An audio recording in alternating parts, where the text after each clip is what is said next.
Assalamualaikum warahmatullahi wabarakatuh. Perkenalkan, saya Qori Fadli dengan NIM 2001931 dari Prodi SPIG kelas A.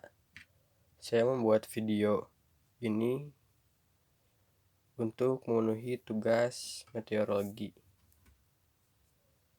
Video yang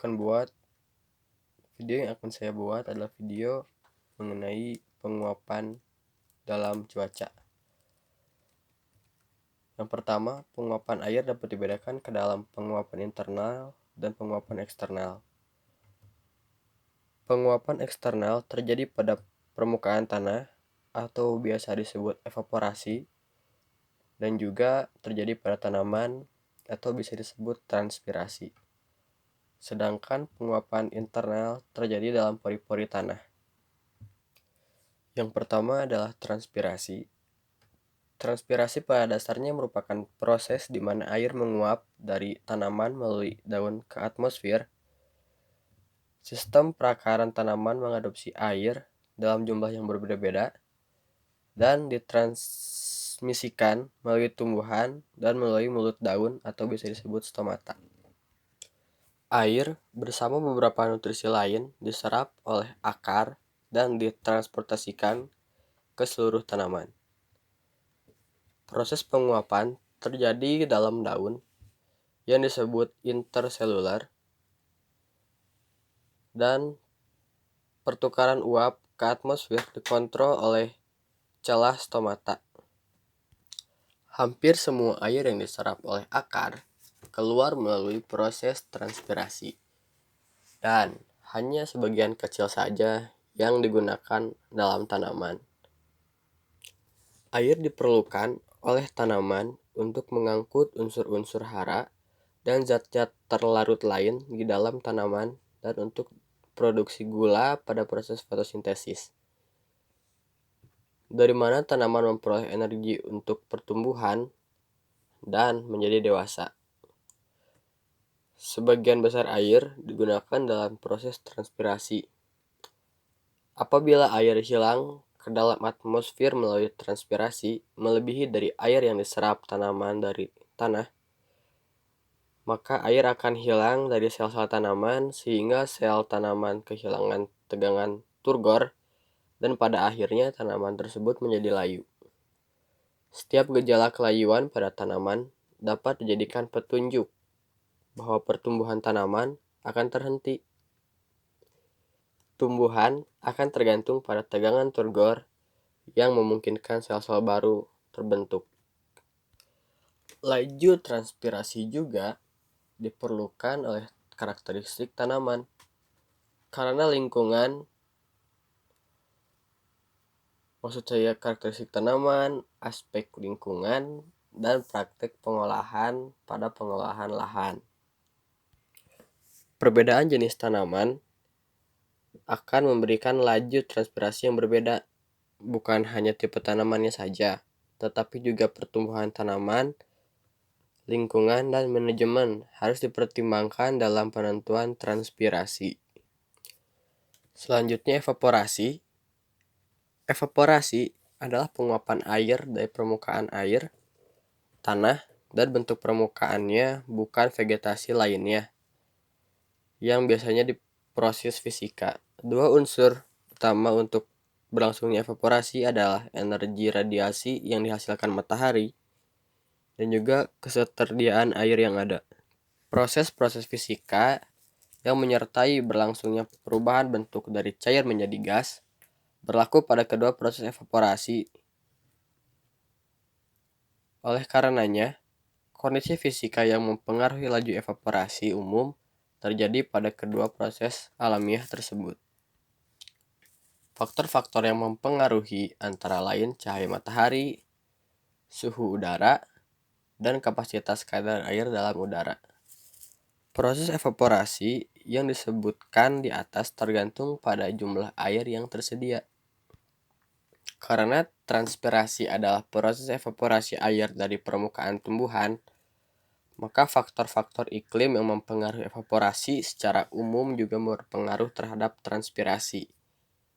Kenyataan di lapangan, kedua proses tersebut, yaitu evaporasi dan juga transpirasi, tidak dapat dipisahkan, sehingga keduanya seringkali disebut evapotranspirasi.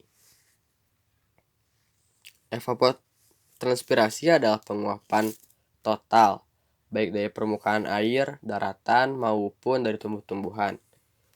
Banyak faktor yang mempengaruhi evapotranspirasi, antara lain suhu udara, kelembapan udara, kecepatan angin, tekanan udara, sinar matahari, dan ketinggian lokasi proyek.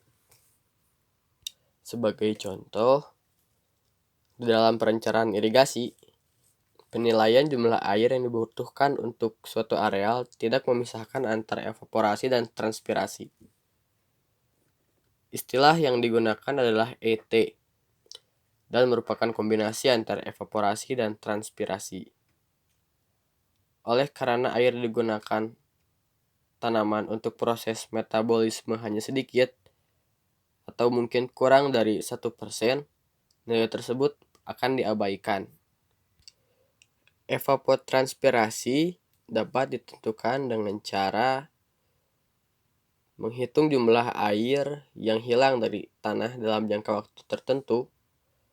Kedua, menggunakan faktor-faktor iklim yang mempengaruhi evapotranspirasi. Yang ketiga adalah menggunakan lysimeter.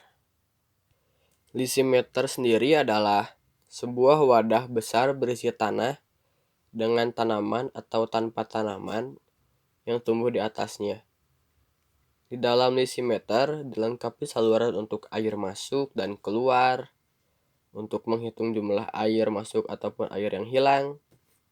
Lysimeter ditempatkan pada taman alat stasiun klimatologi atau biasa kita sebut dengan tanaman BMKG. Ada berbagai tipe lysimeter, sedangkan lysimeter yang dipakai secara umum dalam operasional stasiun klimatologi BMKG adalah jenis lysimeter drainase sederhana dengan desain dan spesifikasi seperti berikut. Di mana bagian pertama adalah pipa udara, lalu kedua ada rumput atau tanaman, ketiga pipa untuk menyedot air, keempat dinding lysimeter, kelima lapisan kasa atau kawat, keenam kerikil dengan ukuran 2 sampai dengan 3 cm. Beberapa bahan lysimeter biasanya terbuat dari plat baja.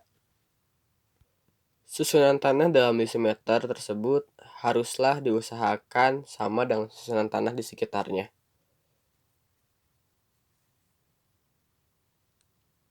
Lalu adapun cara mendapatkan nilai evapotranspirasi yaitu dengan menggunakan rumus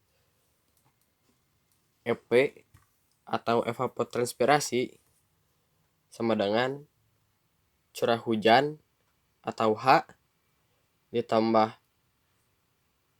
air siraman atau S dikurangi air perkolasi dalam kurung PK dikurangi lagi jumlah air untuk penjenuhan tanah sampai tercapai kapasitas lapang atau biasa disimbolkan dengan huruf P. Sehingga bila dituliskan rumus tersebut akan menjadi EP sama dengan H plus S dikurangi PK dikurangi P.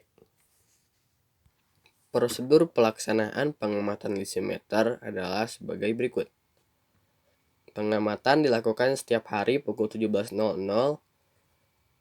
Curah hujan akan diakumulasi mulai pukul 17 waktu setempat kemarin sampai dengan 17 hari ini. Air siraman adalah volume air yang dikonversi menjadi tinggi air yang disiramkan pada hari kemarin. Jika dalam 24 jam terjadi hujan, maka pada hari pengamatan tidak perlu lagi dilakukan penyiraman. Air perkolasi adalah volume air yang berhasil disedot pompa pada saat pengamatan. P diisi 0, semua nilai tersebut dimasukkan ke dalam rumus di atas, yang hasilnya akan menjadi nilai EP pada hari pengamatan tersebut. Sekian materi yang bisa saya sampaikan, kurang lebihnya mohon dimengerti. Bila ada kekurangan, saya haturkan maaf. Sekian dari saya. Terima kasih. Wassalamualaikum warahmatullahi wabarakatuh.